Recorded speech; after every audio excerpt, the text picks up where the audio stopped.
Vamos lá, pessoal. Mais uma vez o podcast MX Trilha no ar. E um podcast no seu 11º episódio, episódio 11. É um podcast hoje diferente, inédito. A gente não tinha feito isso ainda. Mas o podcast anterior, todo mundo sabe, deixou um gostinho de quero mais, faltou muita coisa. Então a gente continua aqui em homenagem a ele, o número dele, o número 11, Bruno Crivelin conosco aqui mais uma vez. E a gente pegou aqui um convidado especial para compor a mesa aqui, o João de Deus Dias Neto. Esse nome ninguém conhece, mas é o famoso Janjão, mineiro lá de Montes Claros, que é super conhecido no meio. Um dos caras que ajuda também muito aí a equipe do Bruno Crivelin, que ele falou no outro podcast aqui. A gente vai estar batendo um papo com eles aí, beleza, Crivelin? Bom, estamos aí, né, de volta. Não esperava também o consecutivo, mas estou feliz de estar aqui de novo, estar aqui agora com o Janjão. A gente continuar contando um pouquinho dessa trajetória que a gente vem construindo junto, eu e mais muita gente.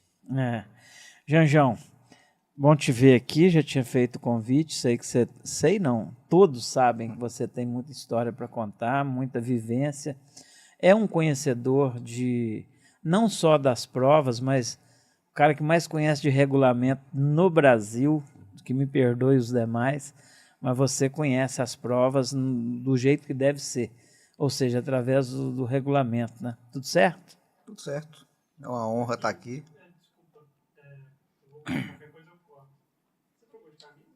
Não, mas eu troquei o boné porque eu acho que a equipe tem que manter... Não. Então, peraí, você lembra o que você estava falando? Lembro. Então vai. Bom, é uma honra estar aqui. Você já tinha feito o convite, mas esse começo de ano está bem uma correria para mim mesmo. Esses últimos dias agora, por exemplo, essas 3 semanas para cá, praticamente não parei em casa. Estive em São Paulo para a festa de premiação do Rally, depois fui para a festa de lançamento da equipe Honda em São Paulo, voltei correndo aqui em BH, já fui para Aracruz, já fiquei lá uns dias. Na segunda-feira, depois de Aracruz, voltei na estrada, cheguei aqui de noite, 7 da manhã do outro dia, já fui lá para Sorocaba, cheguei ontem e agora estamos aqui, graças a Deus. E reforçando, é uma honra e parabéns pelo podcast, tenho assistido todos e... aquilo que você falou, né? Uma hora foi pouco para ele, mas uma hora tem sido pouco para todo mundo, que para mim eu ficava escutando mais. São sempre histórias muito boas de todo mundo que você tem trazido aqui. Pois você falava aqui que você é fã de podcast, né? Porque os cortes do podcast fazem mais sucesso, porque às vezes é o que o cara quer ouvir, aquela coisa mais emocionante ali e tal, mas assistir um podcast todo, o cara tem que gostar mesmo, né? Tem que gostar. Mas isso aí eu acho que é uma qualidade do jornalista, ouvir histórias, né? O jornalista gosta de ouvir histórias. E eu gosto de ouvir história de todo mundo, assim, eu vejo todos os podcasts, aqueles assim, desde do Flow, de automobilismo, de vários, e aqui eu assisti todos. E eu gosto de ver a história ali, ver tudo, porque são detalhes. Às vezes o corte, hoje acho que o jovem e o pessoal que está na internet, ele é muito imediatista e gosta de ver aquelas coisas rápidas, já passa para outra. Eu gosto de ver aquela história toda, eu gosto de ver o que o cara tem para contar. E às vezes o que não aparece no corte, às vezes é muito mais interessante. E que traz conhecimento, né? Exato. Ou seja, um amigo meu fala assim, até no dia de morrer a gente não vai saber fechar o caixão. Então todo dia a gente aprende alguma coisa. Sempre. Meu pai falava, todo dia que sair de casa tem que aprender uma coisa nova. Volta, aprende uma coisa nova. Pedir licença a vocês aqui para agradecer aí os meus apoios aí, a IMS, que nos ajuda, a Motul, também a Foco Racing, a Plena Alimentos e a Borilli. Nosso muito obrigado aí. E dizer para vocês que nós estamos lá no Show Radical. O Show Radical está com uma parceria com a gente aí, está divulgando e faz parte lá da programação lá do Show Radical no site. Então, obrigado aí ao Show Radical, obrigado, Tiagão, aí, pela parceria. Crivelin, nós conversamos muita coisa no outro podcast, mas com certeza ficou muita coisa para falar. E a gente estava conversando aí, Falando dessa temporada de 2024, nós já demos início, a primeira etapa foi lá na sua cidade, que é Aracruz, né? Foi uma prova muito bacana. E você sobrou lá, né? Que me perdoe os demais pilotos, mas o nível seu tá bem acima.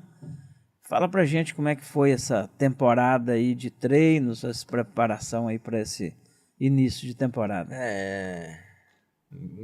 Indiferente de qualquer outro ano, né? Eu sempre me preparei muito bem para os desafios que eu vou encarar.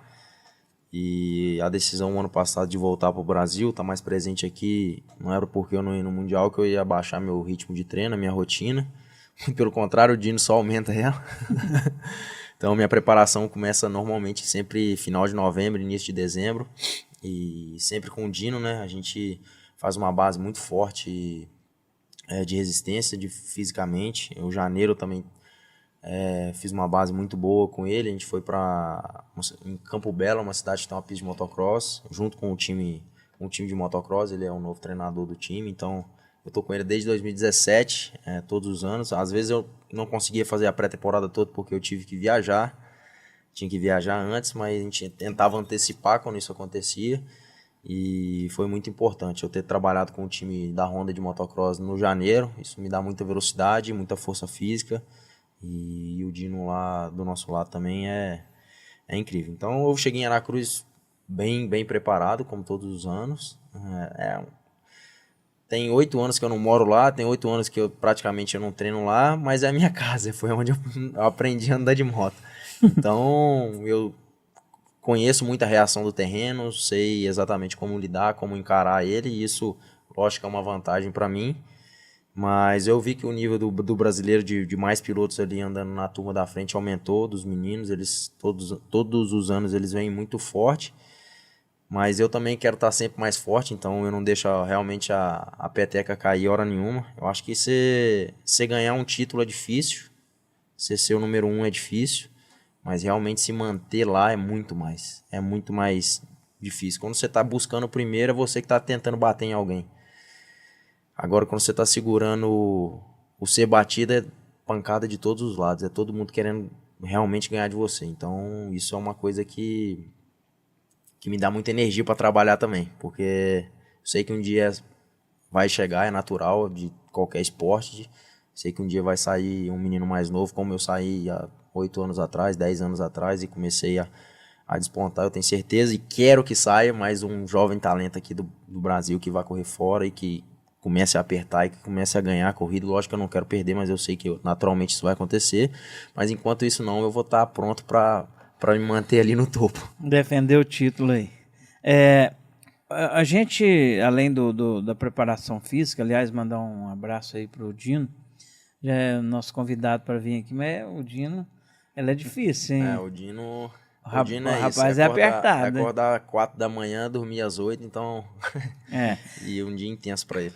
E para vocês, né? Porque para fazer uma pré-temporada com o Dino não é para qualquer um, né? Já teve pilotos, amigos nossos que vieram de longe, chegou aqui, não deu conta, o troço é brabo, né?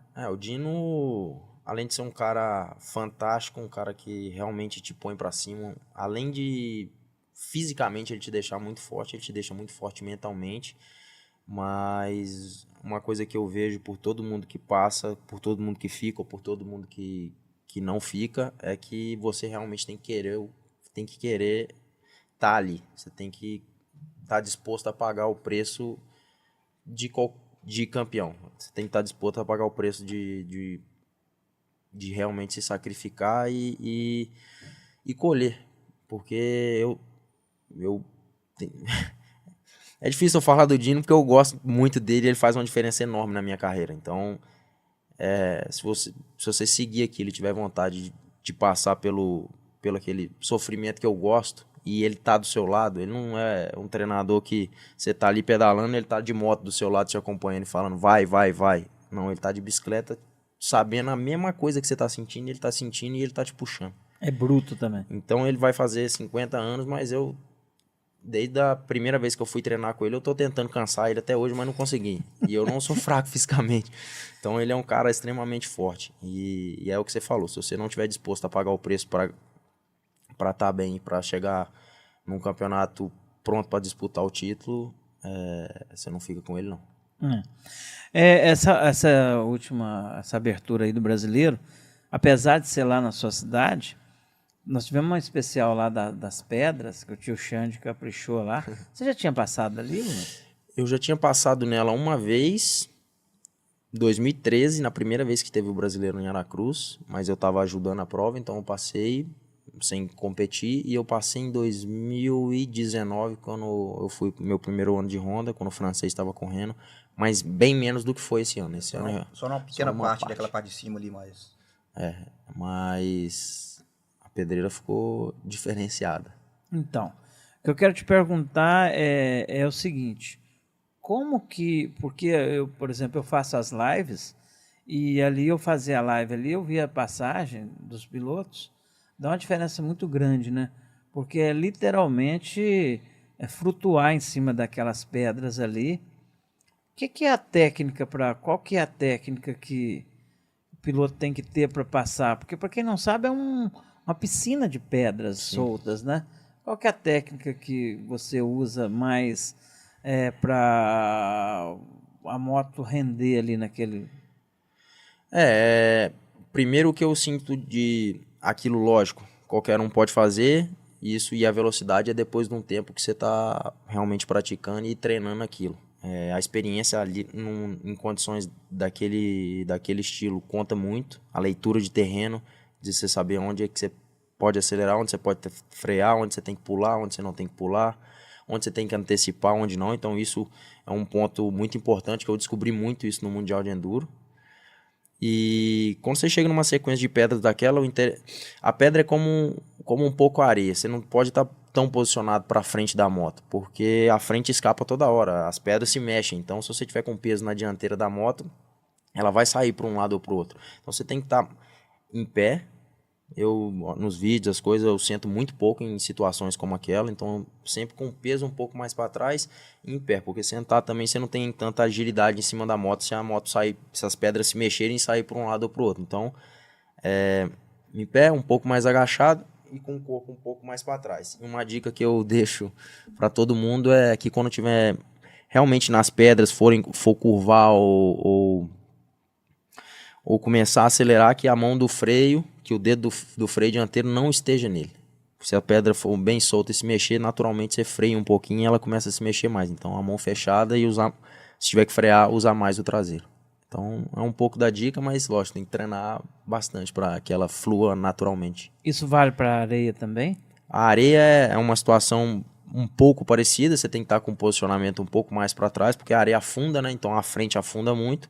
A mesma coisa do freio, se você usar o freio dianteiro, a moto em terra. Então, na areia você se posiciona do meio da moto para trás, tanto para curva quanto para acelerar. E na freada, normalmente você freia o dianteiro, mas muito menos do que na terra. Você usa bem menos o freio dianteiro, mais a parte traseira, mais o freio traseiro da moto. Top. Aprofundando mais aí nessa parte técnica, sempre existiu uma discussão. Usa-se o freio dianteiro 70% e o traseiro 30%? Existe isso, não? Eu acho que quando você está querendo ser rápido, você usa os dois no máximo que você pode para frear. Ou você acelera ou você freia, mas quando é a freada, você tem que usar não só o freio, mas o câmbio também. Lógico que numa freada de buraco você não pode reduzir a moto, porque senão ela fica muito presa e a suspensão não consegue trabalhar, porque a moto está muito reduzida. Mas onde normalmente aqui no Brasil os especiais são mais lisas, um pouco de freio a motor e freio dianteiro e traseiro. Quando você está buscando baixar tempo, você tem que usar o máximo que você pode de recurso e os freios são um deles para parar. Uhum. Eu, nas lives que eu faço, fiz uma lá no início das pedras, um single track dentro da matinha ali, e aí os caras me zoou demais. Falei assim, ó, o Bruno Crivelin vem aí. Conheço pelo barulho do freio, ó. Escutam pra vocês aí. Fui imitar o freio da sua moto, mas me zoaram. Então, por que a sua moto berra tanto de freio ali? Quando é single track, é muito difícil você deixar a moto correr. O ideal na parte de pedra para fora, lá no Bela Vista, eu costumo usar bem menos o freio, porque você deixa a moto andar e para ela menos. Mas no single track, dentro de uma matinha, você não consegue deixar a moto correr tanto. Porque é apertado, então você tem que atacar, frear, atacar, frear, atacar, frear. Aí o freio começa a esquentar. E quando ele esquenta, dependendo do modelo da pastilha, também ele começa a cantar um pouquinho. Então, é mais por isso. Quando é apertado, é muito mais fácil você perceber que o piloto tá usando mais o freio. Quando é mais solto, quem consegue deixar a moto correr mais, freia muito pouco. Morde a sopra. De jeito. Janjão. Ô, Janjão, você é um cara que acompanhou boa parte dessa carreira aí internacional do Bruno, não só a carreira internacional, mas o começo aí da ascensão dele aí no motociclismo. Quanto tempo você está aí junto com o Crivelinha apoiando? Enfim, essa assessoria aí que vocês dão, essa equipe toda aí. Eu conheci o Bruno naquele enduro que vocês falaram no podcast passado, naquele enduro de Aracruz, quando ele recebeu aquela motinha preta do Tatal. Foi naquele enduro de Aracruz que eu conheci o Bruno. Foi acho que em maio de 2014. E aí eu comecei também a fazer parte do grupo ali do Telão, do Xande, do Dr. Doido e tudo, para ajudar mais ou menos coordenar a carreira, direcionar a carreira e acompanhar. Não tomar as decisões, que igual ele disse no outro podcast, as decisões no final sempre são dele. Mas a gente tenta orientar, a gente tentava orientar.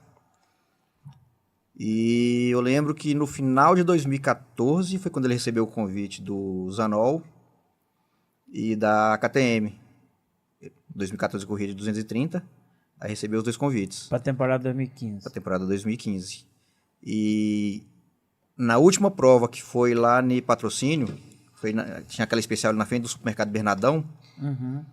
Eu e o Telão, lá dentro do supermercado Bernadão, tinha uma lotérica lá no canto, eu, o Telão e o Fred Pessoa lá, nós sentamos para definir o futuro do Bruno. Eu lembro até que ele falou assim, eu vou dar uma moto, vou dar não sei o que mais, ele vai morar no Espírito Santo, vai de avião e tal. Eu falei assim, não, a outra proposta é melhor. Melhor do que essa? Eu falei assim, Por quê? O que ele ofereceu a mais? Não, ele ofereceu que o Bruno ia morar aqui em Paraupeba, ia treinar com os meninos aqui em BH, em Belo Horizonte, treinar com o Ju, de Paraupeba, com o pessoal aqui e tal, não sei o quê. E você quer que o Bruno tenha estrutura, mas fique lá em Aracruz, treinando sozinho, com 17 anos, assim ele não evolui. É isso? Eu falei assim, Você não vai trazer um gringo? Você não vai arrumar um lugar para ele morar? Vamos. Se você trouxer o Bruno para cá, a gente conversa. Aí deu certo. E aí foi quando ele chegou em BH e surpreendeu todo mundo, né? Já nos primeiros treinos ali, já batendo com Você foi piloto, ou seja, você sabe bem como funciona essa parte técnica aí. Nessa transição dele aí de moto nacional para moto importada, você ficou um pé atrás? O que foi o seu pensamento? Todo mundo como ficou. Piloto. Todo mundo ficou. Foi assim, a gente sabe que Bruno vai se dar super bem na moto importada. Bruno é um talento, todo mundo sabia disso. Mas que ia levar um tempo para ele se adaptar à moto. Já montou na moto e já foi assustando todo mundo lá em BH. Surpreendeu todo mundo. Como diz o Jacó, não duvidem do Crivelinha. Não duvidem, eu falo isso. O Bruno tem a mania de surpreender a gente. Teimoso demais também, né? E aí você começou... Sou do contra.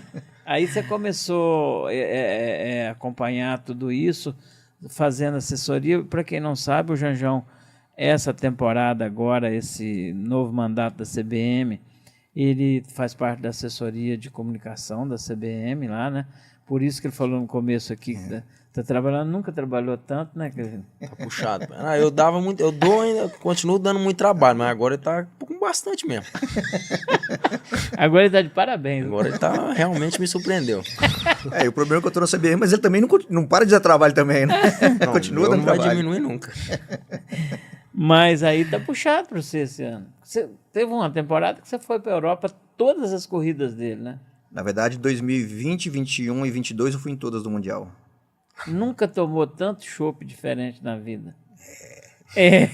Na verdade, eu tomei mais vinho do que chopp, né? lá. Porque não, porque tinha o Túlio Pellegrinelli, que era da equipe. Túlio Pellegrinelli, para quem não conhece, pesquisem aí na internet, foi o primeiro campeão mundial com a Honda. 1992. Correu aqui no Brasil naquele Mundial, que teve o Peter Hansel, o Mundial de Enduro. E ele foi o primeiro campeão mundial com a Honda. Uma pessoa, assim, 100%. Ele, a Kátia, a esposa dele. E ele era da equipe do Bruno, era o chefe da equipe. É um ele dos que caras que coordenava. mais entende de Honda de mecânica, de acerto, do que fazer ou não fazer de Honda que eu conheci. Entende muito. E ele todo dia toma um vinho. A gente Todo viajava dia, para as todo etapas do dia. Mundial. Todo Tem dia. uma garrafa de vinho aberta no caminhão lá. E a gente viajava para as etapas do Mundial, por exemplo, ia para Portugal. Ele dava uma voltinha ali no supermercado, nas lojas e tal, comprava 1, 2, 3 garrafas de vinho. A gente ia para a Espanha ou para qualquer outro lugar, por exemplo, ele comprava o vinhozinho dele, comprava para tomar. E com isso eu ia tomando com ele também todo dia, né? Aí tive que aprender a tomar vinho. Tive um bom professor. É uma Tomei mais vinho do que chopp. tarefa ruim, né? Aprender isso.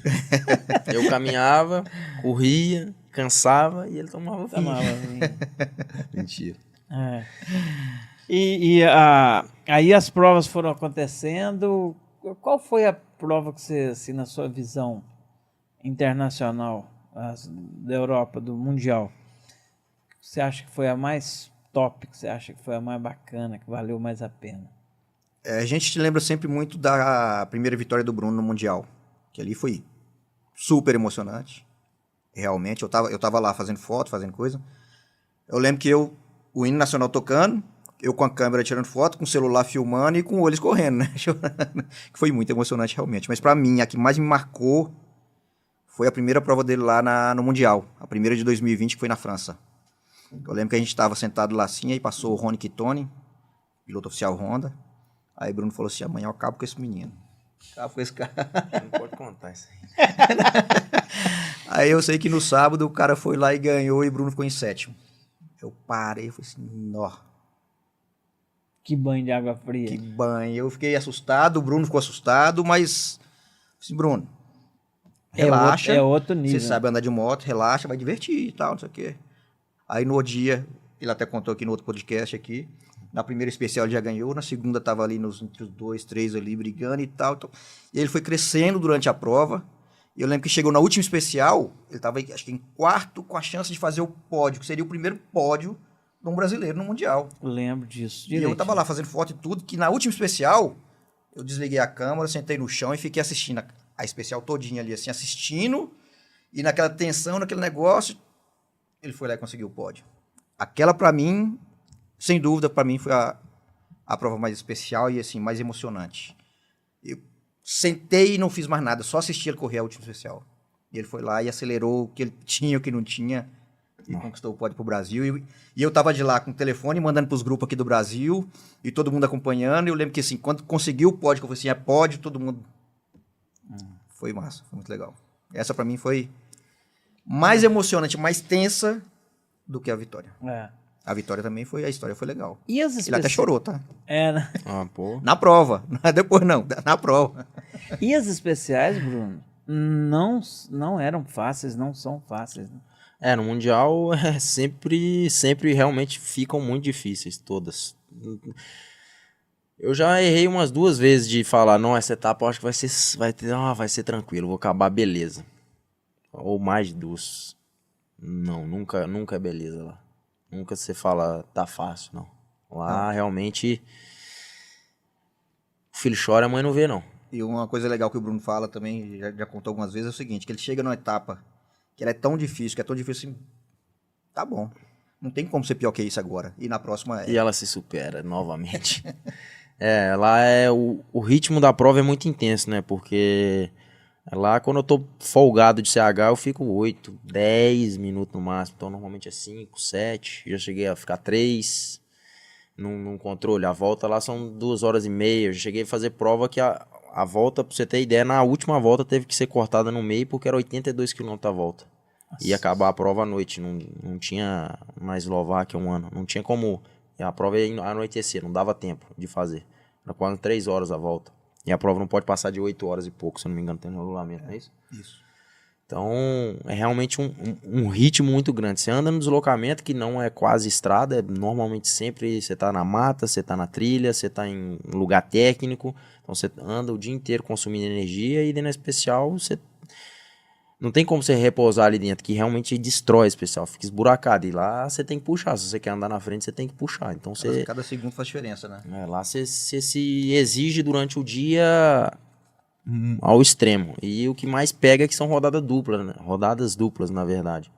Você sai de um final de semana que o seu corpo vai no limite, na segunda-feira, que era pra você descansar, você viaja, chega na terça, mais ou menos no meio-dia, no outro país, aí você descansa a parte da tarde, e na quarta-feira você já tem que começar a caminhar. Eu cheguei a caminhar 28, 30 quilômetros num dia a pé, para decorar a especial, quando as especiais são longas.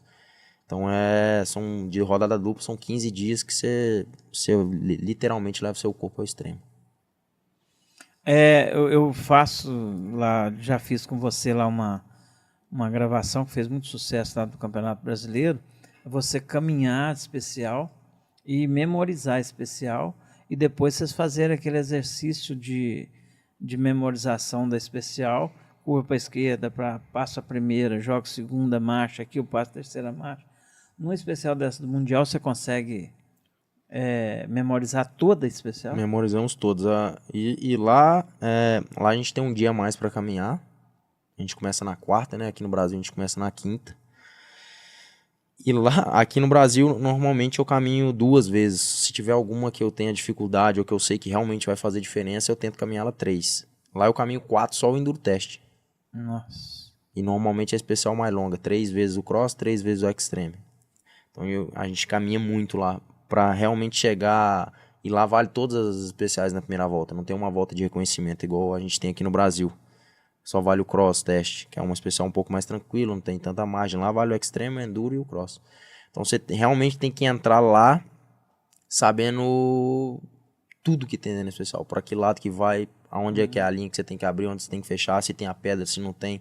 Lógico que no decorrer da corrida isso vai mudando. Isso vai Isso mudando que eu ia um te pouco. perguntar, muda de uma volta Muda para outra? bastante de uma volta para outra. Lá a corrida esburaca, o chão se destrói, a especial fica muito mais difícil. E o que eu mais acho incrível é que quanto mais difícil fica, mais rápido os caras andam.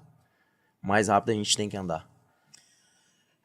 Eu não sei se foi Portugal, tinha uma pedreira com muita chuva numa etapa dessa no Mundial, e os pilotos vinham, estavam passando uma linha, daí a pouco eles mudavam essa linha, e alguns pilotos se davam mal na hora de mudar. Isso é complicadíssimo, né? Isso é um ponto legal que tem no Mundial também, que normalmente lá no Mundial a gente tem o nosso mecânico, que anda atrás, seguindo a gente na corrida, encontrando em alguns pontos do deslocamento, antes da especial e depois, nos controles de horário. Mas a equipe tem uma ou 2 pessoas que trabalham para ir para dentro da especial. Exemplo, esse Extreme que você falou, acho que era Portugal, na chuva. Isso. Eles vão... Foi o que ele ganhou o Mundial. Ganhou a etapa. O Túlio, no caso, o Pellegrinelli que ele tinha falado, o Túlio, ele tinha essa função na equipe. É um cara que a gente confia, é um cara que sabe do que tá falando, então... Porque é difícil eu escutar uma pessoa que eu não conheço, ou que eu não confio, ou que nunca passou por aquilo. Como é que ele vai me falar qual linha que é mais rápida, qual linha que é melhor? Então a gente tem que ter uma pessoa que realmente já correu, que realmente vai bater o olho ali e vai falar, não, pode ir ali que é melhor. Então ele vai para dentro da especial, no ponto crítico que a gente fala, ó, tal lugar tá assim, onde é que eu passo? Ele vai para lá, filma, caminha, olha para lá, olha para cá. Às vezes se a gente não for o primeiro piloto, o segundo piloto, ele olha onde os primeiros pilotos passaram, liga ou manda, a gente tem um grupo de corrida, eles mandam nesse grupo ou liga pro mecânico, que no caso era o Iago, e lá ele já fica me esperando, ó, tal lugar é por fora, não, agora tal lugar passa por dentro. E muitas vezes ainda ele tá lá, eles cortam um galho, alguma coisa, não pode entrar dentro especial, por dentro do bump. E mostra. E fica apontando aonde é que você tem que entrar. Você tem 4, 5, 6. Às vezes tem um vídeo meu, acho que na Eslováquia, que deve ter umas 10 canaletas, assim, num lugar de barro. E aí ele fica lá apontando a que você tem que entrar. Então isso aí, isso é uma vantagem importantíssima, que no lugar daquele você pode perder a corrida. Agarrar, cair e tal. Então isso no Mundial é um ponto que nós não temos ainda aqui no Brasil. Mas que normalmente a corrida aqui não fica a esse extremo. Uhum. No Mundial, você fazia ali seus tempos, a gente olhava, a Gabi mesmo, várias vezes a gente ficava discutindo em casa, falava, pai, mas está muito pequena a diferença dele para o Garcia, para não sei o que tem lá, mas a diferença sempre era a mesma. Então, para o cara que anda de moto, fala assim, mas é só 12 segundos, é só Só a 12 é muito. É muito, né? Ah, é muito. Lá é muito tempo. Lá você tá com os melhores pilotos do mundo. Então não tem um que você fala assim, não, essa aqui eu vou ter uma vantagem. A vantagem lá é 5, a vantagem lá é 10, vantagem grande é isso aí, 12, 15 segundos. É muito grande uma vantagem. Lá normalmente é no mesmo segundo, no mesmo 2, 3 segundos de diferença um pro outro. Lógico que tem provas que realmente esses pilotos, o Garcia, o Steve, o Freeman, o Verona, que tem um diferencial realmente a mais do outro pelotão, eles conseguem impor um ritmo mais forte. Quanto mais difícil fica, é aí que eles fazem mais diferença.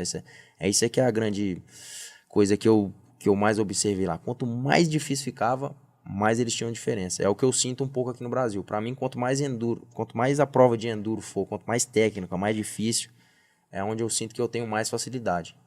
Mas você acha que... Porque a gente via que para você andar como campeão ali, mundial, era muito pouca diferença. Você acha que se você entra para um Mundial desse 2 anos atrás, 2 anos antes que você entrou, você acha que o título viria?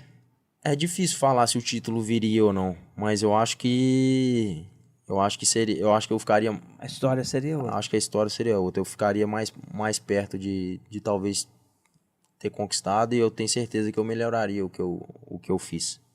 Se eu tivesse ido andar de 125 primeiro, ou se eu tivesse chegado até na Júnior com 1 ou 2 anos a mais de categoria Júnior, porque normalmente de todos eles que estão na frente, todos eles que ganham o Mundial, todos eles passaram pela 125, pela Júnior 2 ou 3 anos, experiência, o ritmo da corrida é outro, porque quando você só para E1, para E2 e para E3, o ritmo da corrida é outro.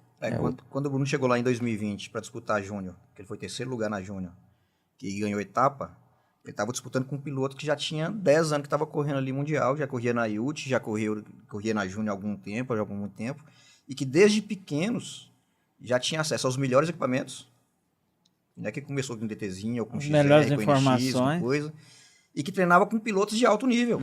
E olhando o Salvini e o pessoal lá correndo e treinando com eles. Então já começa desde novo com um nível muito alto e com os melhores equipamentos, nesse ano da Júnior eu lembro que teve uma etapa, se eu não me engano foi a que eu ganhei em Portugal. Se eu tivesse na E1 eu teria feito pódio. Depois que eu subi, eu acho que eu fiz um quarto, meu melhor resultado, ou um quinto, acho que um quinto. Mas nessa etapa, se eu tivesse na E1, eu teria feito pódio. O ritmo da corrida é diferente. É a mesma coisa, não muda nada. O tempo de CH, a especial, não muda nada. É literalmente iguais as corridas, mas só que a tensão da corrida quando você tá nas principais é... Lá ninguém erra, lá ninguém... Então, e teve prova também que você correu na E1, se você tivesse na E3 você teria ganhado. É, verdade. Acho que foi na Eslováquia, parece? Não, na Eslovênia.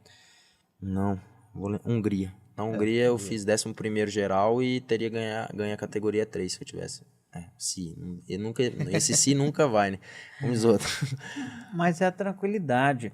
Por exemplo, é como você aproveitar numa festa sabendo que você pode ficar lá só meia hora. Então era o seu caso na Europa. Sabia que você estava lá com dificuldades, um ano foi em cima da hora, tipo assim, tem que fazer esse ano na Júnior, só esse ano. Daí o ano que vem já tem que... Então foi muito rápido, né? Foi precoce, porque eu tive que subir muito rápido porque eu não tinha mais idade para estar. Então acho que eu queria ter... Essa eu queria voltar no tempo e poder ter ido antes. Acho que foi Suécia, você fez 7º e acho que o 7º e 8º na Suécia ano passado, o último ano. Deu 10º na E1. Um dos melhores resultados seu que você começou. Então a gente via assim que você estava numa crescente. Não, teve especial que ele ficou em segundo geral. Eu ganhei especial na categoria, mandei mais da metade da prova em terceiro, né? Eu senti que eu tinha velocidade e tinha ritmo para aquilo, mas realmente a experiência depois que a corrida começa a estragar e você começa a sentir um pouco o cansaço dos caras, que eles não abaixam o ritmo, é realmente incrível, me impressionava, assim. E a diferença deles sempre é a mesma, né? Dos caras. É isso, não muda do início ao fim. E eu nunca fui fisicamente mal preparado, eu sempre tive. O Salvino falava comigo, se eu tivesse o físico que você tem, eu não tinha ganho um mundial não, eu tinha ganho 5. Só que, isso é de cada um. Às vezes um tem mais talento que o outro, tem mais facilidade em aprender aquilo dentro da corrida, tem a experiência e nasceu realmente para aquilo. Mas eu sempre entreguei tudo que eu tinha lá. Isso nunca foi falta de falar, eu podia ter ido mais, não fui porque... Não, eu sempre entreguei tudo que eu tive. Só queria poder ter entrado um pouco mais jovem lá. Esse foi o grande... Ficou aquele gostinho. Né? De que talvez podia ter sido diferente. Qual foi a melhor amizade que você fez lá entre os pilotos? Eu lembro que você era amigo do... Entre pilotos, na época, até hoje é o Salvini, né? Eu falo dos meninos mais dos meninos, novos. eu sou bastante amigo do Verona. A gente já treina junto, conversa em vez em quando. Então, dos da frente ele é um dos que eu mais tenho afinidade.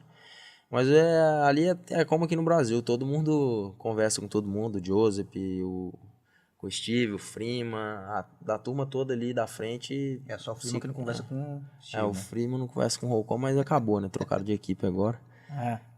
Mas são todo mundo muito tranquilo. Conversa, pergunta se tá bem, se precisar de alguma coisa, eles no meio do deslocamento, todo mundo se ajuda, não tem muito, assim... Rivalidade. Essa rivalidade. Na realidade é o enduro, né? O enduro. E eu sentia que... Acho que nós brasileiros somos muito queridos lá também. Todo lugar que eu ia, eu tinha amizade com todos os pilotos, até mesmo com o público da cidade, sentia que a galera torcia. Portugal era um dos países mais legais que eu corri. A Itália também, a turma sempre torcia muito, então... Era legal você ver fora da pista o pessoal que estava na torcida gritando o nome do Bruno na Itália, em Portugal também. E isso antes dele correr em Portugal já era assim. Antes? Então, antes de correr o campeonato lá, já era assim. A gente é muito querido por eles também, acho que... Nós brasileiros, apesar da gente ter um pouco de distância de lá, mas eles gostam muito da gente. Porque o brasileiro, ele enturma fácil, né? Faz amizade fácil, né? Ei, Bruno, aí um assunto que, assim, todo mundo comenta, né? O Bruno ia correr de motocross e não ia. O que vai andar, vai fazer o enduro? O que essa temporada de 2024 aí, o que você está preparando aí? Tem alguma novidade? O que o Bruno vai fazer? 24, o plano inicial de eu estar mais aqui no Brasil era realmente incluir o motocross no meu calendário. É uma vontade que eu tenho, é um desafio. E eu sinto que eu vá conseguir andar, bem, não sei se ser campeão, não sei se fazer top 5, não sei. Mas eu sinto que eu acho que ia ser legal, ia ser instigante, ia ser desafiador, e eu sou movido a isso. Eu preciso de ter um desafio para mim continuar acordando 4, 5 horas da manhã e trabalhar o tanto que eu trabalho. Mas aconteceram coisas, e coisas que não foram do meu... que eu poderia decidir ou não, e acabou que no final das contas foi decidido que eu não poderia correr esse ano ou o campeonato inteiro, talvez alguma etapa, ainda não sabemos, ainda não sei, mas eu tenho muita vontade. Depois daquela vez de Atibaia, e eu treino bastante com os meninos, né? O Dino é meu treinador, mas teoricamente ele foi treinador basicamente de todos os atletas dele, eram sempre do motocross, então sempre treinei muito depois que eu comecei a treinar com ele. E nos treinos ali eu ando no meio, ando junto, ando pouca coisa mais lenta. Então a gente sempre teve, o Dino também sempre quis fazer isso. Mas por enquanto aqui no Brasil eu devo fazer realmente de campeonato brasileiro de enduro. Quero correr Independência, quero correr de Bitpoca de novo. Possivelmente talvez alguma etapa do brasileiro de motocross. Estamos estudando alguma etapa do Mundial para me fazer alguma coisa lá no Mundial. Ou 6 Days, tem várias coisas que eu estou tentando pôr em prática, né, que aconteça, mas certo mesmo eu tenho o brasileiro por enquanto, mas eu sempre começo com um pouquinho, e a Honda, os patrocinadores sempre vão me dando mais coisas para fazer, mais desafios, e eu vou encaixando com eles e vou fazendo. Porque potencial para isso você tem, né? E disposição para isso não falta, né? Não. É. Janjão, e o que a turma que apoia o Crivellini ali pensa? O que ele vai seguir aí? Tem... Na verdade, a gente não decide mais nada, né? Eu acho que ele é meio teimoso, a gente fala uma coisa, ele faz outra já tá do jeito, já não ouve mais a gente. Filho bom ou desobediente de vez em quando. Foi igual eu tava brincando agora na etapa de abertura lá em Aracruz, né? Aí o Dino, Janjão, manda o Bruno segurar, não precisa atacar tanto, não sei o que mais. Então eu falei assim, Dino, foi-se o tempo que ele me ouvia, não me ouve mais não, liga você que você ainda ouve. Olha, alguém falou lá, não me lembro quem foi, mas falou assim, falamos com o Bruno não precisa de tanto. Ele falou assim, se eu for diminuir o ritmo, eu caio aqui, desconcentro aqui. Tem isso, quer dizer.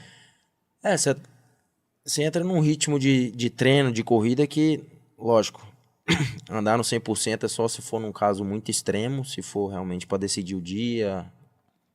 E aí você realmente põe o seu 100%, eu sempre costumo andar um pouco abaixo disso, 90, 80, dependendo das condições. E por mais que às vezes não pareça, porque eu costumo bater um pouco mais o pé no chão, costumo às vezes tomar um tombo ou outro, mas realmente, para mim eu tenho um pouco de dificuldade em ter que abaixar o ritmo do que eu tô acostumado a andar.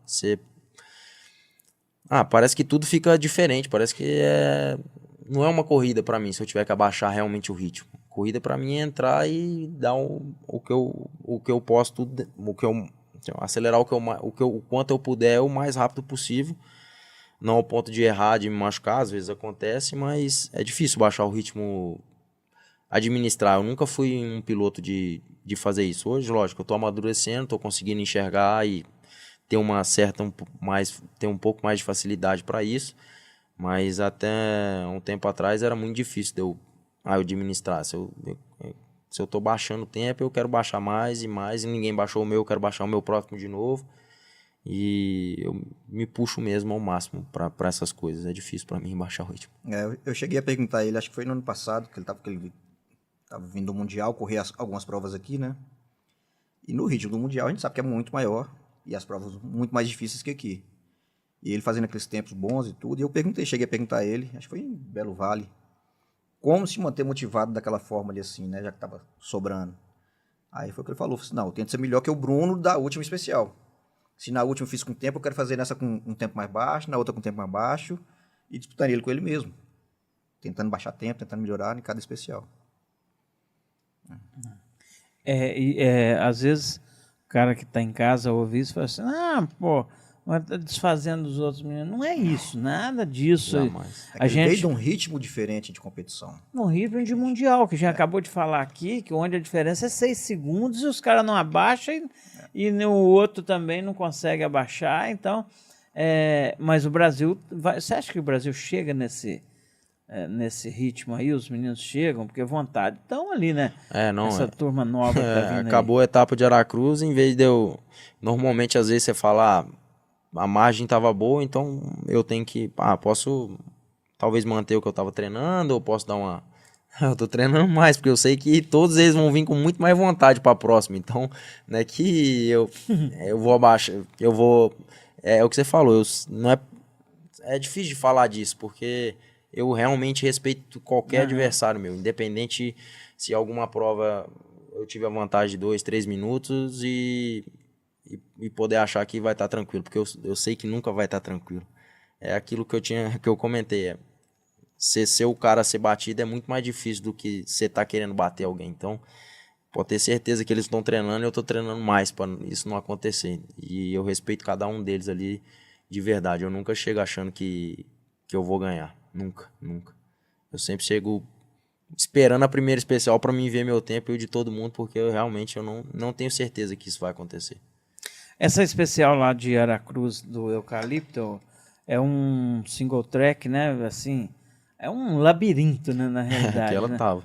E eu via que você chegava, sua roupa, aliás, diga-se de passagem, muito bonita, foi feita em homenagem à bandeira do Estado, do Espírito Santo, com as cores, muito legal.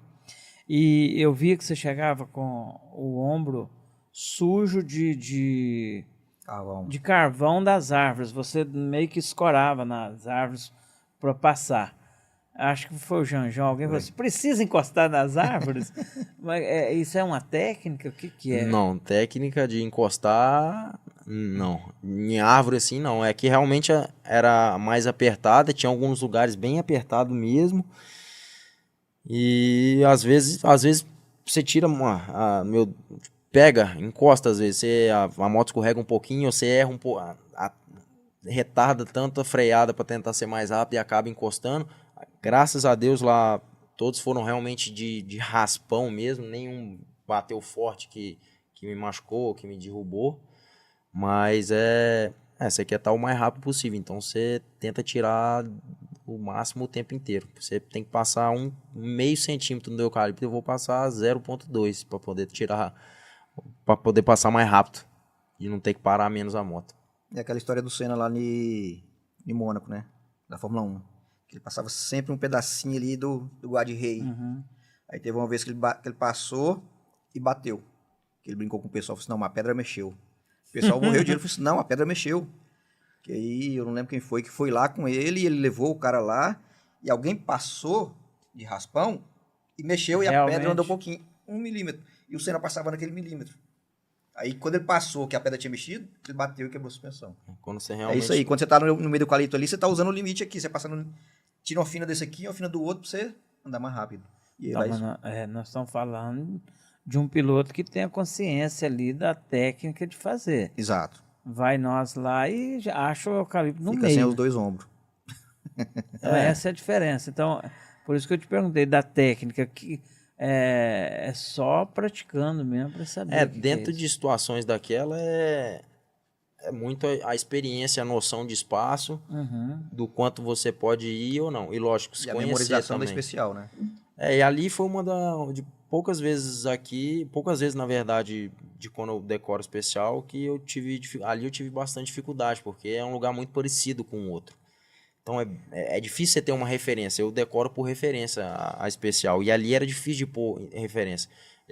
Poucas vezes eu entrei com ela não decorada. Não me lembro qual especial, que eu não lembrava dela toda. E ali eu entrei realmente com partes que não eram frescas na minha... lembrei de partes mais importantes que eu achava ali dentro.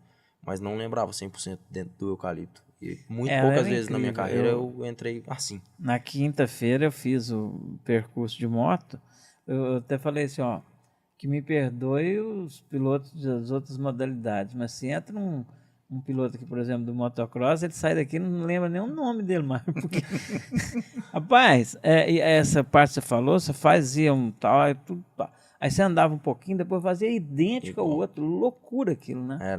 Essa era bem difícil. Depois que o chão marcou e a gente passou mais vezes, aí realmente você começava a lembrar e sabia para onde ia, mas as primeiras voltas foram bem difíceis. Muito interessante. Na sua época não tinha isso, né, Janjão?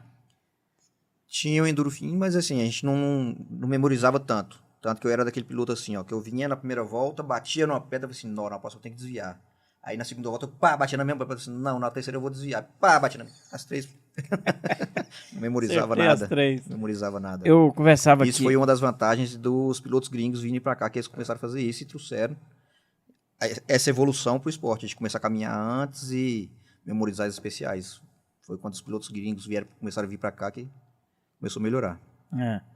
Eu conversava aqui num podcast com o Luiz Felipe Braga Bastos e falava disso, que um passado não tão distante, o que prevalecia era o piloto de talento. E aí agora é o piloto, se ele não completo. treinar... Trabalhador. Talento, lógico. Talento é uma das coisas mais importantes que tem. Acho que você precisa de um pouco de talento, não um talento absoluto, mas o trabalho hoje, acho que em qualquer esporte, está prevalecendo muito. Se define aí quanto por cento de talento que o Bruno Crevilin tem e quanto por cento de trabalho para chegar onde você chegou. Depois o Janjão vai dar a opinião dele. Na minha opinião, acho que é 25% talento. Porque Porque eu percebi no outro podcast que eu perguntei, ele falou assim, eu não sabia andar de moto, eu era ruim. E era. Mas Eu tenho vídeo, você te acha que mostro. ele não tem? Você acha que o Crivelino não é um cara de talento? Não, claro que tem. Muito talento. Não é só esses 25. É um dos mais talentosos do Brasil e do Não. mundo. Ninguém É louco. vence etapa de mundial, Não é ninguém 25. ninguém faz terceiro lugar no mundial, É. ninguém faz quinto lugar, sexto louco. lugar. Eu acho que é 25 talento, É 25. muito talento. Eu acho que é 75 mais 25. Nossa, pra mim é 25 Quanto talento, você acha? 50 trabalho e 25 persistência. Eu acho que é o seguinte, o talento do Bruno é excepcional. Os resultados, a história, tudo fala por si. O problema é que ele treina tanto que o pessoal costuma acreditar isso por causa do trabalho que ele tem. É, o Hoje de trabalho. manhã, por exemplo, eu tava lá no computador trabalhando e tal, não sei o que, já me ligou cedo. Você tá ocupado aí? Eu falei assim, tô. Não, que eu tô em treinar e não tem ninguém pra treinar comigo. Eu falei, não, deixa eu treinar mais. Não, vou treinar. Treina à tarde. Eu falei assim, não, à tarde eu vou pedalar. Ele treina de moto de manhã, à tarde ele pedala, ou ele pedala de manhã e à tarde ele vai pra academia, ou ele faz uma natação e à tarde ele faz outra coisa, e é todo dia. É? Aí, Opa. aí Foca, acelerou. uma vez ele até falou comigo, todo mundo não acorda de manhã cedinho e 7, 8 horas tem que trabalhar e fica o dia inteiro trabalhando e sai de lá 6, 7 da noite, não sei o que mais. Esse é meu trabalho. É. Eu tenho que fazer isso durante o dia todo. Então ele trabalha muito. E às vezes o pessoal costuma acreditar o sucesso pelo trabalho que ele tem. Não é só o trabalho. Trabalha muito. Eu passei lá, Muito. lá hoje Mas no tem muito Fernandinho, talento. Isso não tem dúvida nenhuma. a camisa molhada lá em cima da moto. Tava andou lá. na 22 lá. E você não falou quanto por cento você acha? 50-50. 50-50. Justo, né? Justo. Justo. É porque trabalhar... Porque é muito talento, mas é muito trabalho também. Trabalho a gente sabe que é muito, né? É. Ô, Crivelin, olha o nosso tempo lá, olha. Quase dando Voa. uma hora, voa. O que o Brasil pode esperar ainda de um cara que eu acho que não tem que entregar mais nada pro brasileiro? O que você entregou pra gente até hoje, cara, é digno de aplauso, é digno de respeito eterno à sua pessoa. Mas o brasileiro pode esperar algo mais de você? O que o Brasil pode esperar do Bruno Crivelin? Eu acho que eu tô jovem ainda, eu tô quase perto dos 27, tô poucos dias. Mas eu quero correr muito de moto ainda, quero tentar fazer muita coisa nova, em modalidades diferentes. Eu acho que vai chegar um momento que eu vou trocar e vou trocar. Espero que sejam por duas ainda. Uns com muita vontade de alguma coisa, outros com um pouco de contra, mas eu sinto que tem muita coisa por vir ainda. Eu imagino que sim, eu corra futuramente o rally. Quero experimentar a modalidade, sinto vontade disso. Queria ter a oportunidade do motocross também. Lógico que a minha carreira foi toda em cima do enduro, é a minha modalidade. Isso, se eu mudar para o motocross, eu vou continuar sendo o Crivelin do enduro. Se eu mudar para o rally, eu vou continuar sendo o Crivelin do enduro, mas eu quero me aventurar em outros desafios, que é isso, é o que me move, é desafio, ser desafiado, é saber que tem muita gente que fala que não vai dar, mas é que eu quero provar que dá. Isso me motiva de uma forma é o do contra. Então, se a pessoa falar que não dá, o Janjão sabe muito bem disso, que quando acontece não vai dar, você não consegue, é aí que eu vou mostrar realmente que eu vou conseguir. Então, tem muita coisa boa e eu espero que Deus continue me dando saúde, as pessoas continuem me apoiando, meus patrocinadores, meus familiares, as pessoas que eu amo, tem muita coisa por vir ainda, acho que eu tô novo ainda. Tá certo. Ô, Janjão, o público gosta disso, né? De ver o atleta superando limites, né? E acho que isso que move. Você pega exemplos de grandes pilotos que se aposentaram e voltam, retornam. Isso é a essência de um grande atleta, que ele não consegue ficar em casa. Não. Igual no outro podcast perguntei, porque ele gosta muito de cavalo, se ele vai ter um lugarzinho lá, com o cavalinho Ele dele. já tem a terrinha já, você sabe, né? É, né? Nós estamos trabalhando nisso aí. Pois é, mas devagarzinho. você acha que vai ficar lá mesmo? Ah, vai. O final de semana, talvez. Quando Ele não tiver- consegue ficar parado aqui. Coitado desse cavalo, rapaz. Ele Não vai consegue. quebrar esse cavalo no meio, coitado. consegue. Tem que ser aqueles de corrida, como é que chama? Puro sangue sangue lá. inglês, Os árbizão. Os árabes. Mas, Quarto de milha, que corre muito. mas o público gosta disso, né? Gosta. Eu sempre, sim, não é segredo que o B, para mim, é um dos grandes ídolos. Para mim, acho que é um maior piloto que eu vi andando naquela época. O B, ele era do Regularidade, ganhou tudo que tinha para ganhar. Foi pro Enduro Fim, foi pro Cross Country, foi pro Motocross. Ele ganhou o Campeonato Paulista quando todos os pilotos do brasileiro corriam o Paulista. Ele foi bom. E ele sempre, sim, foi bom em tudo, no rally. Completo. E é o que o Bruno tá fazendo hoje. O Bruno é o piloto de enduro, mas que correu o Romaníacs e foi o primeiro brasileiro a ser campeão do Romaníacs. Escreveu o nome na história lá. Foi no motocross lá em Atibaia. E na primeira corrida dele, com a moto de enduro, ele foi lá e fez o pódio na MX2. É o piloto que no Regularidade, você falou aqui daquela prova lá de 2015, 14. 14. 230, 14. 2014. Ele correu na Sênior, foi vice-campeão ali, perdeu pro Túlio. Esse Independência E nesse tá de Independência, sacanagem. era 8 etapas, ele ganhou 5. Só que as 3 que ele perdeu, ele ia para lá no Rio de Janeiro também, né? Perdeu, mas ganhou o Ibitipoca ano passado. Ou seja, regularidade, hard enduro, motocross, o enduro, Super Enduro, me aventurei. super enduro. Ele consegue andar bem de tudo. É um piloto que aprendeu a planilhar na planilha de papel, porque hoje é muito fácil você ter aquela mulherzinha falando vira esquerda e vira direita. E que é bom. É bom no roteiro. Ele não foi vice-campeão da Sênior à toa. Depois foi vice-campeão em 2015, quando o Jomar ganhou, que ele teve a chance de ser campeão.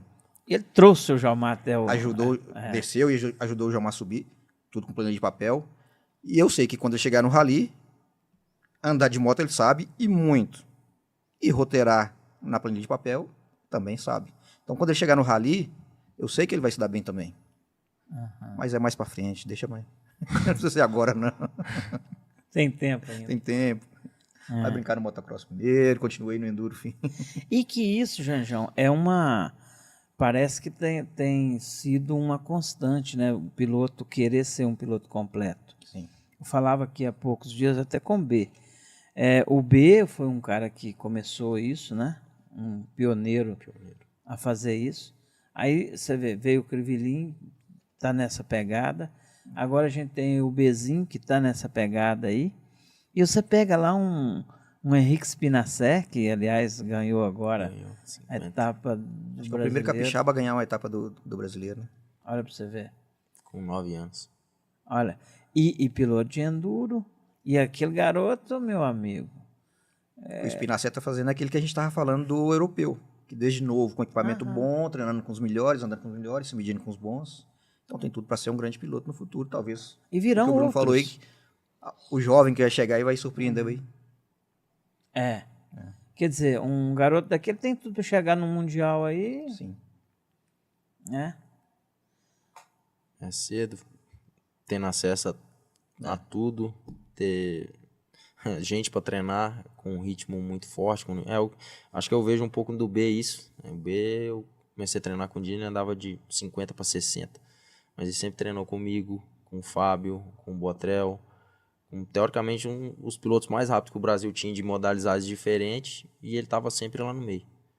Então ele aprendeu a treinar e aprendeu a andar rápido com gente que andava muito rápido já. É o que está acontecendo com o Henrique, ele já está treinando com... Eu ainda não... Acho que eu andei 1 ou 2 vezes com eles, eu acabei viajo muito, então às vezes...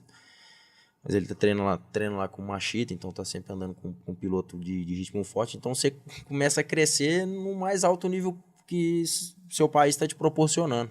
E aí, se ele tiver a oportunidade de ir para fora, igual o B tá tendo, o leque abre muito. Oportunidade e vontade, né? E vontade, lógico. Só oportunidade sem a vontade dele não adianta, não resolve nada. Na verdade, o primeiro de tudo é a vontade. O primeiro passo é a vontade de buscar isso.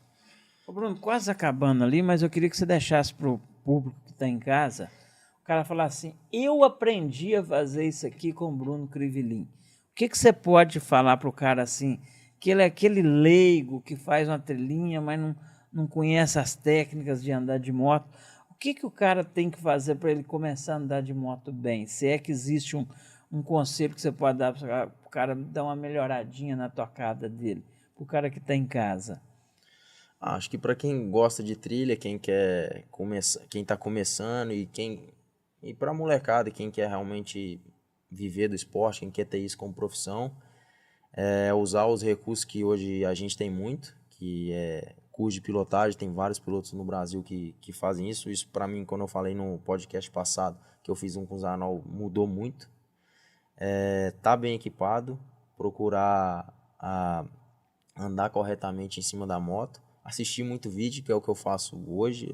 Eu sigo vários pilotos, e eu tenho muita coisa para aprender ainda, eu imagino.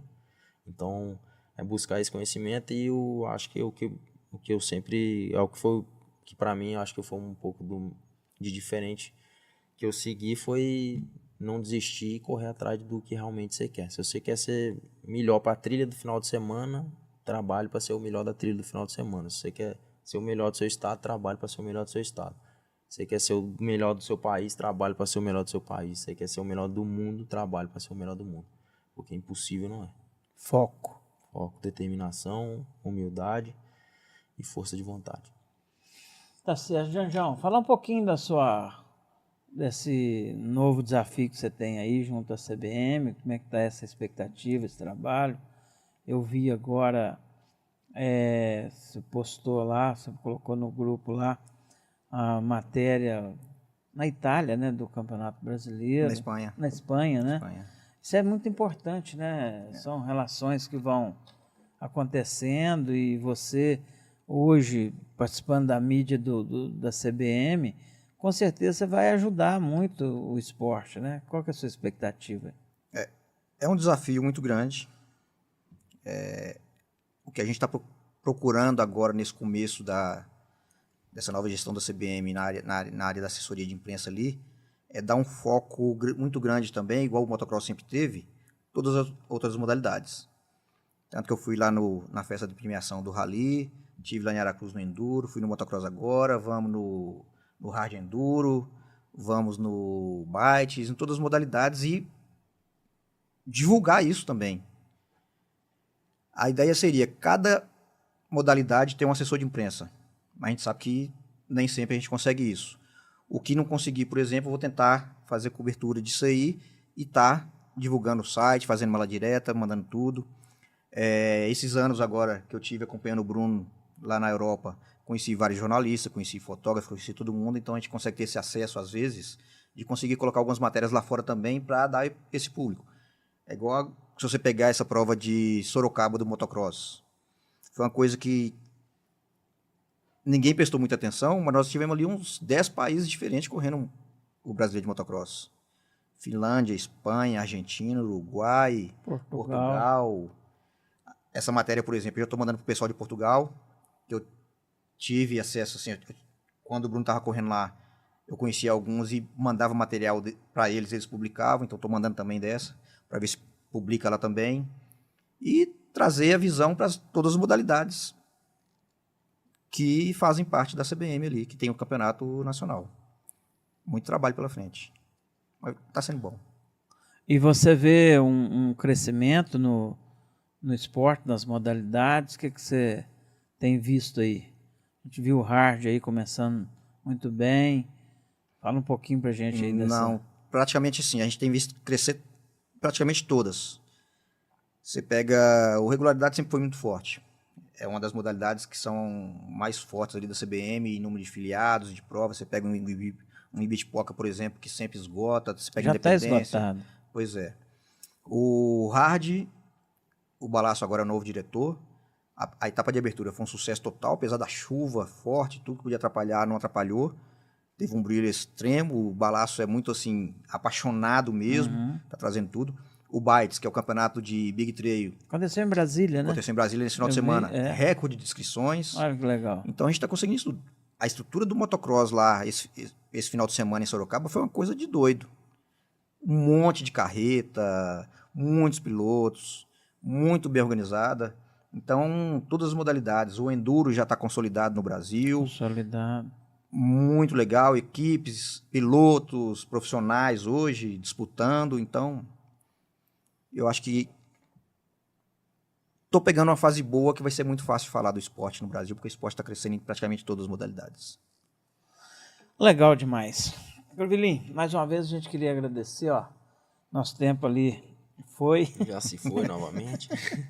Se o pessoal quiser, já faz o terceiro aí. Esse relógio funciona normal ou ele é mais rápido? Porque passa rápido demais. O rapaz coloca ele mais acelerado ali no modo. Eu acho que um minuto ali só tem 40 segundos.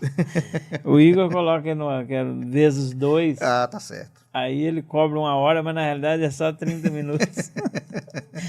Crivelinho, fica aí um espaço para você agradecer aí seus patrocinadores, enfim, as pessoas que você queira agradecer aí, assunto que a gente não falou. Tenho certeza, vou chegar em casa, não esqueci de falar isso com o Bruno. Tem coisa demais, tem história demais. Obrigado de novo pelo segundo podcast. Até nisso você tá batendo recorde. Bati recorde, foi o meu primeiro e o meu segundo com você. Fico muito feliz realmente de estar aqui conversando, de estar podendo contar um pouquinho das histórias que a gente passou junto, das que eu passei lá fora, de estar podendo contar um pouquinho da história de todo mundo que está por trás da minha carreira até aqui, que isso nunca pode deixar de ser falado e esquecido, e nunca vai ser. A todos os meus patrocinadores, claro, por continuarem me apoiando, acreditando e me dando novos objetivos e trabalho, porque eu quero muito isso. E todo mundo que está assistindo aí, brigadão mais uma vez por quem está assistindo o segundo. Com certeza fica algum assunto que a gente não falou, mas nós vamos ter muito podcast ainda para frente, se Deus quiser. E é isso, obrigado a Panildinho, obrigado a todo mundo e vamos embora que nós temos muita coisa para fazer ainda pela frente. Isso aí, Janjão. Faltou alguma coisa aí? Você queria falar? Algum momento especial que você viveu aí, acompanhando a carreira do Bruno, que poderia ter falado e esquecemos de falar? Tem algum momento assim que faltou aí? Não, faltou um monte. Dá para ficar aqui mais umas 2, 3 horas. Né? Mas a gente faz um terceiro podcast mais para frente. Não, mas sempre foi muito legal acompanhar a carreira do Bruno. Já vi vários momentos mais que emocionantes. Essa especial mesmo que você falou lá de Portugal, eu lembro que acho que foi na última volta, o Bruno chegou lá e acho que estava com o joelho machucado e doendo e todo arrebentado, um frio, chuva, e ele assim, já desesperado e chorando, que não estava aguentando. Como é que foi que o Salvino falou com você lá? Alguém tem que fazer esse trabalho de merda, é você que vai fazer. Alguém tem que fazer esse trabalho de merda. E se foi isso que você escolheu, para de chorar, monta na moto e acelera. E assim... Aí o cara acha legal ver o Bruno andando. Ninguém sabe o sofrimento Vidinha por boa trás. que ele tem. Ninguém sabe que acorda 4, 5 da manhã para poder ir treinar, que às vezes vira a noite aí com dor no hospital e tudo. E todo mundo na balada. Enquanto tá todo mundo nas festas, ele tá dormindo cedo.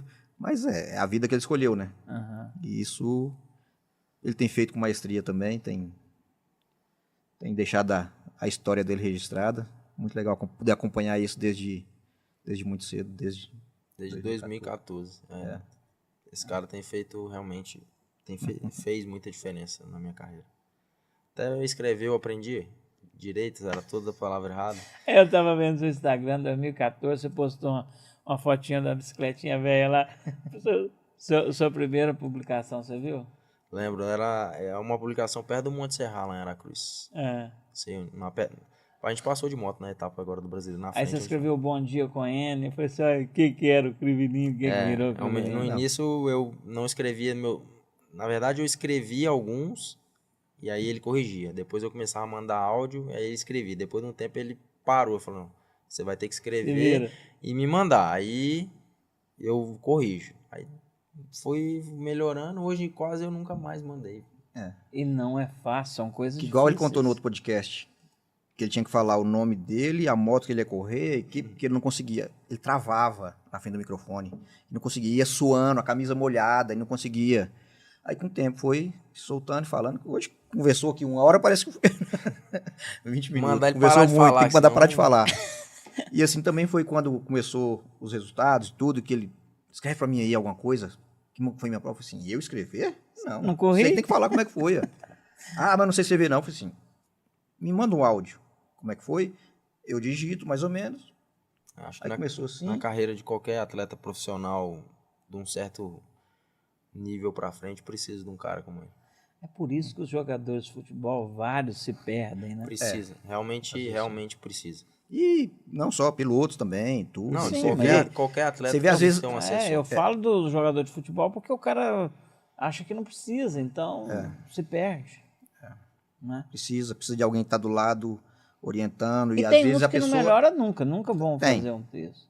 E no caso do Crivelinho, falei no outro podcast, um cara que não conseguia falar o nome dele e tal, hoje fala 4 línguas e Exato. se vira no mundo inteiro. No mundo inteiro.